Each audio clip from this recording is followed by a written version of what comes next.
ഒരിക്കൽ കൂടി നമ്മുടെ കർത്താവായ യേശുക്രിസ്തുവിന്റെ നാമത്തിൽ സ്വാഗതം ചെയ്യുന്നു.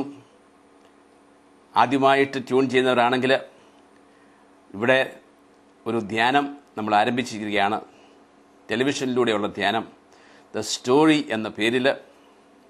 അതിൻ്റെ 4ാമത്തെ എപ്പിസോഡാണ് നമ്മളിന്ന് കാണുക.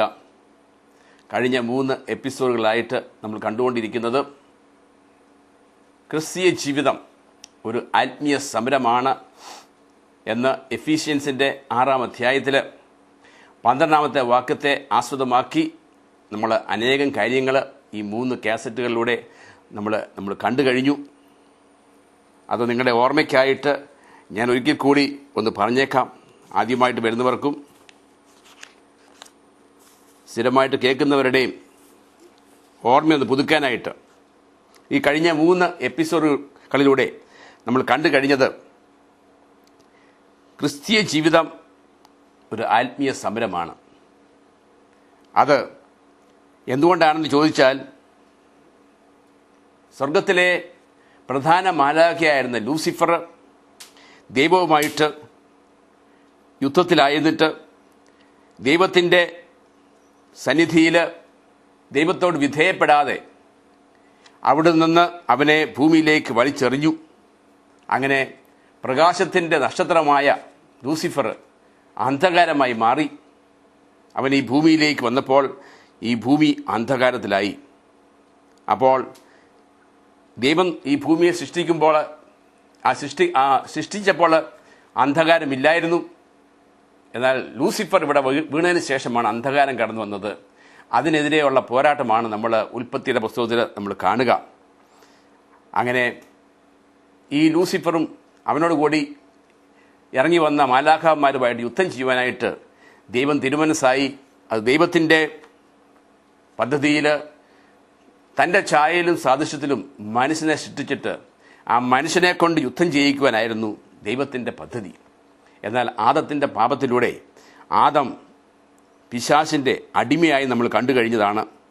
അവനോട് കൂടെ ആദത്തിൽ നിന്ന് ജനിക്കുന്ന എല്ലാ മനുഷ്യരും പിശാചിൻ്റെ അടിമകളായിട്ട് ജനിക്കുന്നു. നമ്മൾ വീണ്ടും കണ്ടു, ദൈവവചനത്തിൽ ജീവിക്കാത്തവരിൽ യേശുക്രിസ്തു വസിക്കുന്നില്ല. അങ്ങനെയുള്ളവരിൽ വസിക്കുന്നത് സാത്താനാണ്. കാരണം അവൻ മത്തായിയുടെ സുവിശേഷത്തിൽ പറയുന്നുണ്ട് ഒരു മനുഷ്യൻ്റെ ശരീരത്തെക്കുറിച്ച് എൻ്റെ ഭവനം എന്ന്. എഫീഷ്യൻസ് ലേഖനത്തിൽ നമ്മൾ കാണുന്നു, അനുസരണക്കേടിൻ്റെ മക്കളിൽ പ്രവർത്തിക്കുന്ന അന്തരീക്ഷ ശക്തികളെന്ന്. ദൈവവചനപ്രകാരം ജീവിക്കാത്തവർ അനുസരണക്കേടിൻ്റെ മക്കളായിട്ട് കർത്താവ് ഉപമിക്കുകയാണ്. അവർ പിശാചിൻ്റെ സ്വരങ്ങൾ ശ്രവിക്കുമ്പോൾ, അതെങ്ങനെ ശ്രവിക്കുന്നു എന്ന് ചോദിച്ചാൽ, ദൈവവചനത്തിന് വിരുദ്ധമായ കാര്യങ്ങൾ കേൾക്കുമ്പോൾ അവൻ പിശാചിനെ ശ്രവിക്കുന്നതിന് തുല്യമാണ്. കാരണം നമ്മൾ കണ്ടു, യേശുവിനെ സ്വീകരിക്കാത്തവരിൽ പിശാച് വിളിക്കുന്നത് എൻ്റെ ഭവനമെന്നാണ്. അപ്പം ഇതൊരു അരൂപി ആയതുകൊണ്ട് മനുഷ്യരിലൂടെയാണ് സാധാരണ സംസാരിക്കുക. അതുകൊണ്ട് തന്നെ 1 കൊറിന്ത്യൻസിൻ്റെ 7ാം അധ്യായത്തിൽ 23ാമത്തെ വാക്യത്തിൽ നമ്മളോട് കൽപ്പിക്കുന്നുണ്ട്, നിങ്ങൾ മനുഷ്യൻ്റെ അടിമകളാകരുത്. അപ്പോൾ ഇവിടെ സാത്താൻ്റെ അടിമയെന്ന് വിളിക്കപ്പെടുന്നത് റോമ 6:16 കാണുമ്പോൾ ഇവിടെ കാണുന്നത് മനുഷ്യൻ്റെ അടിമകളെന്നാണ്. മറ്റൊരിടത്ത് നമ്മൾ കാണുന്നുണ്ട് നമ്മൾ നിയമത്തിൻ്റെ അടിമകളാണ്. വേറൊരിടത്ത് നമ്മൾ കാണുന്നുണ്ട് നമ്മൾ പാപത്തിൻ്റെ അടിമകളാണെന്ന്.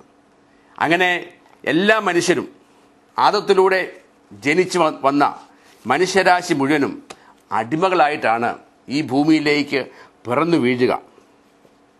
ഇതിൻ്റെ പശ്ചാത്തലത്തിലാണ് നമ്മൾ ചില കാര്യങ്ങൾ കേൾക്കുവാൻ പോകുന്നത്. ഇത് നമ്മുടെ ഓർമ്മയിൽ കൊണ്ടുവന്നെങ്കിൽ മാത്രമേ നമുക്കത് മനസ്സിലാകത്തുള്ളൂ. കഴിഞ്ഞ എപ്പിസോഡിൽ നമ്മൾ പറഞ്ഞു നിർത്തിയത് എപ്രകാരമാണ് പത്രോസിനെ പിശാച് ഉപയോഗിച്ച് യേശുവിനെ ദൈവഹിതത്തിൽ നിന്നും പിന്തിരിഞ്ഞ് മാറുവാനായിട്ട് പ്രേരിപ്പിച്ചത്. പത്രോസിൻ്റെ ആ സ്നേഹത്തിലൂടെ ദൈവഹിതപ്രകാരം കുരിശിലേക്ക് പോകാൻ പോയ യേശുവിനെ തടസ്സപ്പെടുത്തുമ്പോൾ പത്രോസിനെ യേശു വിളിക്കുന്നു, സാത്താനെ, എന്നെ വിട്ടു പോകുക, നിന്റെ ചിന്തകൾ ദൈവികമല്ല. ഇവിടെ പത്രോസിനെ അല്ല വിളിച്ചത്. പത്രോസിൻ്റെ ഉള്ളിൽ ആ സമയത്ത് സംസാരിച്ച പൈശാചികമായ ഒരു അരൂപിയാണ്. അതിന് തൊട്ടു മുമ്പ് പത്രോസ് യേശു ആരാണെന്ന് വെളിപ്പെടുത്തി കിട്ടിയപ്പോൾ അതേ യേശു പത്രോസിനോട് പറഞ്ഞു, പത്രോസെ നീ ഭാഗ്യവാൻ, ശിമയോനെ നീ ഭാഗ്യവാൻ. എന്തുകൊണ്ടെന്നാൽ ഇത് നിനക്ക് വെളിപ്പെടുത്തിയത് എൻ്റെ സ്വർഗീയ പിതാവാണ്. ഒരു സമയത്ത് സ്വർഗീയ പിതാവ് സംസാരിച്ചു, എന്നാൽ മറ്റൊരു സമയത്ത് അതേ പത്രോസിലൂടെ പിശാച് സംസാരിച്ചു. അപ്പോൾ ഒരു മനുഷ്യൻ എന്ന് പറയുന്നത് നമുക്കുള്ള ശരീരം ഒരു മൺപാത്രമാണ്. ഈ മൺപാത്രത്തിൽ ദൈവം നിക്ഷേപിച്ച ദൈവത്തിൻ്റെ ഛായയിലുള്ള ആത്മാവുണ്ട്. ആ ആത്മാവ് ജീവനോടെ ഇരിക്കണമെങ്കിൽ ദൈവവചനമാകുന്ന ഭക്ഷണം എപ്പോഴും ഭക്ഷിച്ചുകൊണ്ടിരിക്കണം. അതായത് ദൈവവചനത്തിൽ ജീവിച്ചുകൊണ്ടിരിക്കണം. അങ്ങനെ ദൈവവചനത്തിൽ ജീവിച്ചെങ്കിൽ മാത്രമേ ദൈവാത്മാവിനാൽ നയിക്കപ്പെടുകയുള്ളൂ. വചനത്തിന് വിരുദ്ധമായ ചിന്തകളും ആഗ്രഹങ്ങളും വന്നു കഴിയുമ്പോൾ, വെറും ജഡികമായ ആഗ്രഹങ്ങൾ വന്നു കഴിയുമ്പോൾ, ആ സമയത്താണ് പൈശാചിക ശക്തികൾക്ക് നമ്മളിലൂടെ പ്രവർത്തിക്കാൻ സാധിക്കുക. അപ്പോൾ ഈ ഒരു സത്യം എല്ലാ മനുഷ്യരിലും ഒന്നെങ്കിൽ ദൈവത്തിൻ്റെ ആത്മാവ് പ്രവർത്തിക്കുന്നു, അല്ലെങ്കിൽ പൈശാചിക ശക്തികൾ പ്രവർത്തിക്കുന്നു. ഇത് മനസ്സിലാക്കാൻ വേണ്ടിയാണ് നമ്മൾ പത്രോസിൻ്റെ കാര്യം കണ്ടത്. ഇന്ന് ഞാൻ കുറെ കൂടി ഉദാഹരണങ്ങൾ കാണിക്കുകയാണ്. നിങ്ങളുടെ ശ്രദ്ധ അപ്പോസ്തലന്മാരുടെ 13-ാമത്തെ അധ്യായം 6 മുതലുള്ള വാക്യങ്ങളാണ് ഞാൻ വായിക്കുക.